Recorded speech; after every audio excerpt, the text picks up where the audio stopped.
இன்றைக்கி லன்ச் வந்து பார்த்திங்கன்னா மட்டன் பிரியாணி தான் பண்ணியிருந்தேன். அதுவும் ஜீரக சம்பாவில் வந்து பிரியாணி பண்ணியிருந்தேன். நான் கொஞ்சம் வேறு மாதிரி எதிர்பார்த்தேன், அது வேறு மாதிரி வந்துருச்சு, கொஞ்சம் சொதப்பல் ஆயிடுச்சு. ஆனால் பிரிஞ்சால் சட்னின்னு சொல்லிட்டு பிரியாணிக்கு வச்சுருந்தேன், அது நல்லா இருந்தது. எள்ளு வேர்க்கடலையும் வறுத்து ஒரு ஓரம் வச்சுட்டேன். அதுக்கப்புறம் எண்ணெய் காஞ்சோடனே கடுகு, வெந்தயம், மிளகு, சீரகம், பூண்டு, கருவேப்பிலை, தக்காளி, பச்சை மிளகாலாம் போட்டு வதக்கிட்டு அப்புறம் கத்திரிக்காய் வந்து 4 துண்டாக கட் பண்ணி முழுசாக ஆட் பண்ணிக்கிட்டேன்.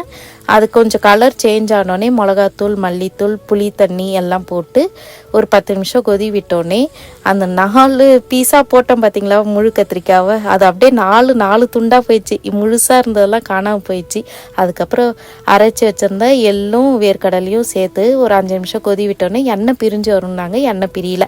அவர் லைட்டாக எண்ணெயை ஊற்றி ஒரு கிண்ணியில் வச்சு பார்க்கும்போது செம்மையாக இருந்தது. அப்படியே பிரியாணி கூட வச்சு சாப்பிட்டோன்னு வச்சுங்களேன், செம்ம டேஸ்டியாக இருந்தது. பிரியாணி என்ன சொதப்பல்னா கொஞ்சம் குழஞ்சிச்சு, ஆனால் பிரிஞ்சால் சட்னி சூப்பராக இருந்துச்சு.